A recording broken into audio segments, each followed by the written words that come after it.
What's up guys, Schmidt here, welcome back to another video. Today we're back on Black Ops 4 and I am now 2nd Prestige. In my last video I think I was just before 2nd Prestige or something, somewhere in the 40s or 50s, but grinded out the last few levels. We got over the hump with the long XP levels of those high levels, and we are now 2nd Prestige.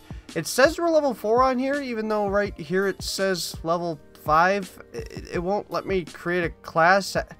I don't know, maybe I need to play another game or something. So I guess I'm going to have to go one more game of default classes. But anyway, let's get into it. Alright guys, we're here on Summit. I'm going to be using the Cordite default class, I suppose. But anyway, the thing I want to talk about today is the servers here on Call of Duty Black Ops 4 multiplayer, because they seem to be a pretty hot topic right now for a pretty specific reason. And so basically a few days ago, a guy by the name of Battle Nonsense did a video looking at the server tick rate on Black Ops 4 multiplayer. And he had done this back a while ago in both betas of Black Ops 4, both in the multiplayer and the Blackout betas. But today, of course, we're just going to be focused on the multiplayer. And he found that the tick rate on the Black Ops 4 beta was 60 Hertz for the multiplayer, which has become kind of a standard thing in Call of Duty, at least the past couple years. Infinite Warfare and World War II both, I believe, had 60 Hertz. However, it was his findings here not too long ago in the full game of the Black Ops 4 multiplayer that has had a lot of people talk in the last few days. So upon doing the same testing that he did during the beta, he did it once again here for the full game in Black Ops 4, and found that the server tick rate for the game here in BO4 is 20 Hertz, which obviously is significantly less than what it was during the beta. This, go figure with the Call of Duty community, has had a lot of people very pissed off. And you may have noticed it playing some games, you have some inconsistencies in gunfights. That's typically what this causes.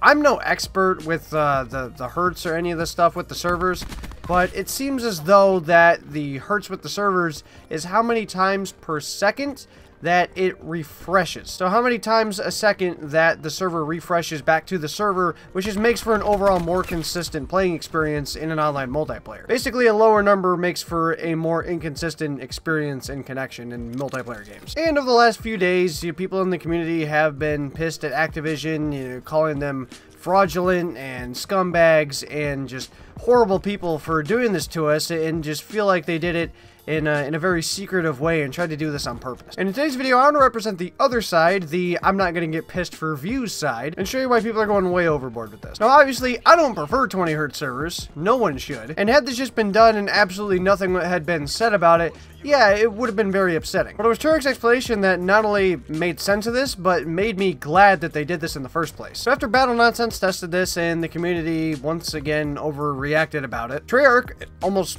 immediately put out a statement about it on Reddit. They said that they had realized that some people had been disappointed with the network connection, and that Treyarch was looking to improve this over time in the future.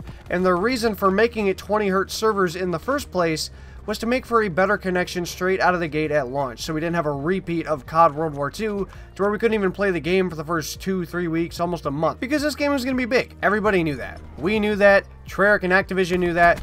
And so with a lot of people getting on that server all at once on the first day, it's got that potential to take a big toll on the servers, and it could crash them straight out the gate with all those people hopping on at once. We see this almost every year with Call of Duty, to where the servers don't work that great for the first week. They're in and out, they may crash. Call of Duty year after year is a big game, and with so many people hopping on it straight out of the gate every single year, it's something that there's nothing you can do to prepare for. And so in my eyes, it makes way more sense to just downgrade the servers for the first week or 2 weeks, make sure the game comes out smoothly, make sure it launches correctly, and then over time, like they're now doing, upgrade the servers. And so maybe this is just me, but wouldn't you rather have them tune down the servers just a little bit for the first week or two and make sure the game comes out and launches smoothly? Like, I don't think people are taking that into account. They just think for some reason Activision tuned down the work on the servers because that's gonna help save them money or something. Like, they already have the server, they just downgraded it. Like, people have been calling them cheap for not having 60 Hertz servers. Like, they have it. They just downgraded the server so it worked right. I don't know where people come up with half the stuff at. Anyway, the servers have already started to be upgraded. They're already up to 30 Hertz now, and I'm sure as the days go on and the next week goes on,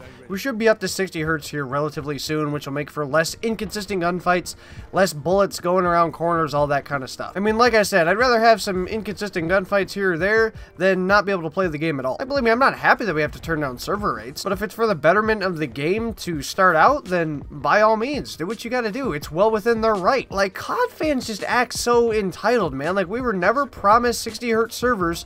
Even if we were, if they feel like, hey, for the first 2 weeks, it's going to be way better if we don't have 60 hertz servers for a little bit, then by all means, you guys are the game creators. Make that decision. Like, us as the COD community, we don't know best. Like, do I kind of wish they would have said, like, hey, we're going to have to turn down the server rates for the first couple weeks? Yeah, that would have been nice. But again, they don't have to. And the worst part about this to me is no one noticed. No one hopped on this game day one and was like, dear God, these are definitely 20 hertz servers. Like, had we not had someone dig deep into like the core of the PC network stuff and past what he was supposed to be able to get into, nobody would have noticed. They would have updated the game as they were going to anyway, and it all just would have went by as if nothing even happened. But again, it's this thing with the COD community to where every little thing that gets downgraded for the betterment of the longevity of the game just has to be talked about. It's ridiculous.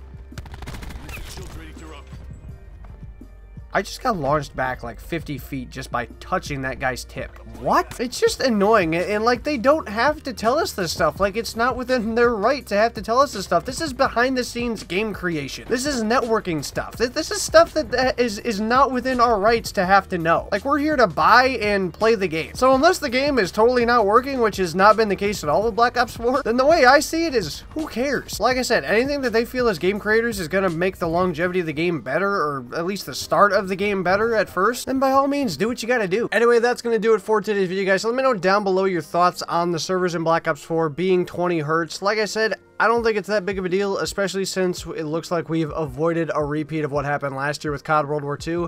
I'd way rather have a little bit of bullet inconsistency than not be able to play the game at all. So I don't really understand all the freaking out and all the backlash. I get that it would have been nice for this to be announced, but since nobody noticed anything like extreme anyway until it was announced, again, it's just one of those things. I feel like there's just too much being looked into it, and as Treyarch has said, they're going to be pushing out updates. They've already pushed out one to put the hertz back up to 30, so here very soon I would imagine we're going to be back up to 60 hertz on multiplayer. I have no problem with this. I don't see the big problem from everybody else's point of view, but anyway, I want to hear your guys' thoughts down below. So hopefully you guys enjoyed today's video. If you did, make sure to smack the Schmidt like button down below. If you guys are new to the channel looking forward to even content, you guys are the right place. The subscribe button down below as well. If there's notifications on so you guys know those videos go live. Hopefully you guys all have a good one. I will see you guys on another video. So long, everybody.